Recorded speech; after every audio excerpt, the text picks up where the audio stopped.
Hello and welcome to a new episode on Sadhana World Foundation. As you know, we care about crafting young lives.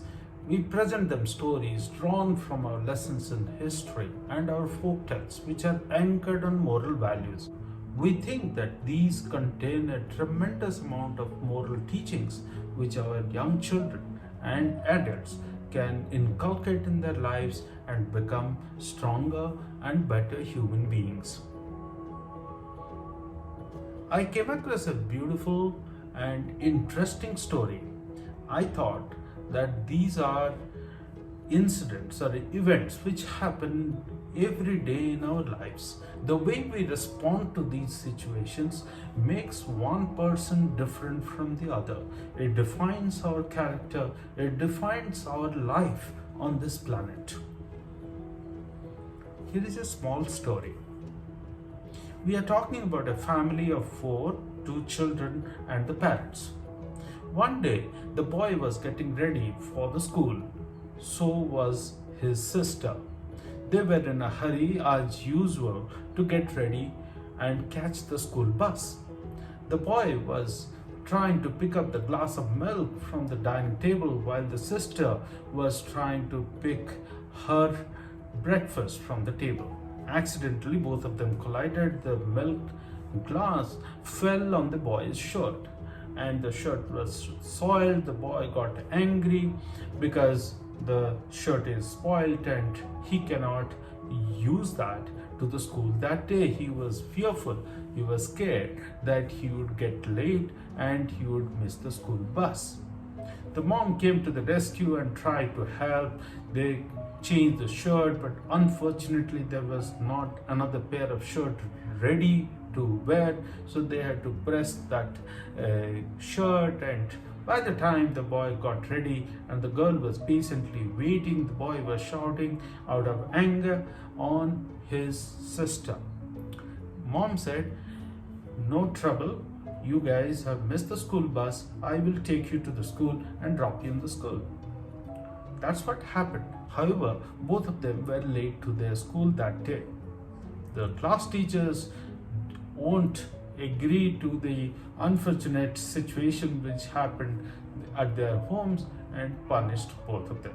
Both of them were not happy about it. The sister was feeling sad and sorrowful that she was behind this whole mess which happened that day. The boy was getting extremely angry that for no fault of his, he was getting punishment. He had to go through so much of trouble of changing the clothes, getting the shirt ironed, and so on and so forth. Though he had given an earful to his sister, he was not happy. He came back from school and again wanted to square off with his sister. He threw her books and he shouted. He said, "How can you do like this? Do you know that what kind of humiliation I had to go through in my class today? All happened because of you." Both of them felt sad. He somehow calmed down after doing this. It was almost like he was holding a fire in his head and he had to let it out finally to calm down. After some time, the father came back from his office and went to meet the kids and he asked, "How was your day?"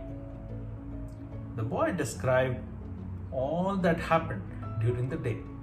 The father listened and, as you can expect, counseled, and whatever happened, you can imagine.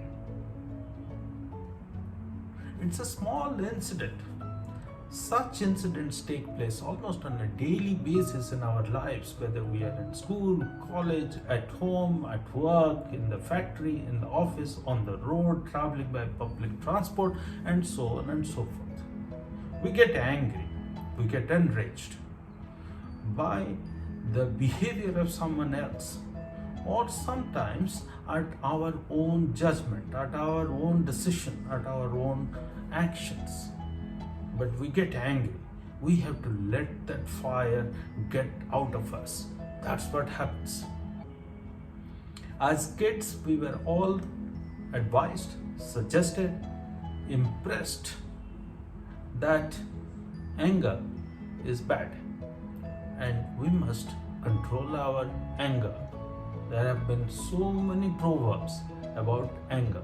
There are so many stories how people have hurt themselves due to anger. But what do we do when we grow up or when we lead our lives? Many times we forget what we have been told. In Srimad Bhagavad Gita in chapter number 16, Lord Shri Krishna explains to Arjuna about 26 noble qualities that all the human beings must possess. One of those is akrodha. Akrodha means absence of anger. Krodha is anger, so absence of anger is akrodha. He advises the entire civilization to stay away from anger, because all of us know that when we get angry, we lose control on our words that we speak, on our thoughts, of course, and the actions that we take. Like in this story, the boy comes and shouts. The boy throws the book away of the sister just to demonstrate his frustration. Not that he is hating his sister, no, not at all. But his anger is so much within him that his thoughts are that he must settle the score with his sister. And how does he settle the score? He shouts, he shows his frustration, he shows his disappointment, he uses words which are not the best of quality. He throws the book away, and all of this he does, and he then describes all of this, must be to his friends. In this story, it describes to his father. All of this happens. You would remember the game that our teachers and our seniors asked us to play or advised us to play while we were small. We were told that we have to play this game over a period of time. Every time that we get angry, we ourselves or someone else who likes us, who cares for us, will drive a nail on a trunk of a tree. And over a period of time, we keep a count of the number of nails that we drive into the trunk of the tree. Of course, over a period of time, the number of nails that get driven through the trunk of the tree reduces. And this phase continues for a few days, and then we are told that to practice control of anger. Whenever we are feeling that there is anger in us, we have to control it, and we have to take one nail away. And over a long period of time, all the nails are taken away. However, at the end of this experiment or the game, we are shown the number of scars that we have left on the trunk of the tree due to the nails which were driven into it. It takes a long period of time for the scar to go away. So similarly, anger comes when certain expectations are not fulfilled. We hold expectations of ourselves, we hold expectations of people around us. When some of these expectations are not met, we are disappointed, we are frustrated. Question is, how do we deal with these frustrations? Think of this boy who missed a school bus, who received punishment, who received humiliation in front of his peers, his colleagues, because of no fault of his. In the Ramayana, similar such situations have been described multiple times, isn't it? Lord Ram is sent to the forest for 14 long years of exile just after his marriage, and then he is supposed to take the kingdom as the king, rule the kingdom as the king. At that juncture, he is sent to the jungle. His wife Sita is taken away by someone for no fault of his, and so on and so forth.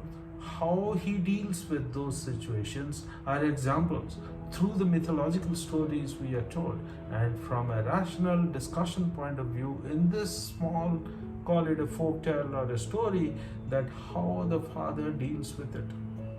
All of us, as human beings, encounter situations where our expectations are not fulfilled. But how we deal with the gap between the expectations and the actuals makes us a man or a woman of our own making. Ladies and gentlemen, my dear young children, if you're listening to this, very intense thought that how we learn to deal with the gap between the expectation and the actuals makes us who we are. So that's the noble quality, akrodha, the noble quality of absence of anger, is what we have been told. Across all mythological stories, across all religions, all faiths, we are told to control anger. How we take the gap between the expectation and actuals into our stride and make continuous progress in the next cycle, the next time. Thank you, ladies and gentlemen, for listening to this conversation and spreading these words of wisdom amongst many more people. Thank you.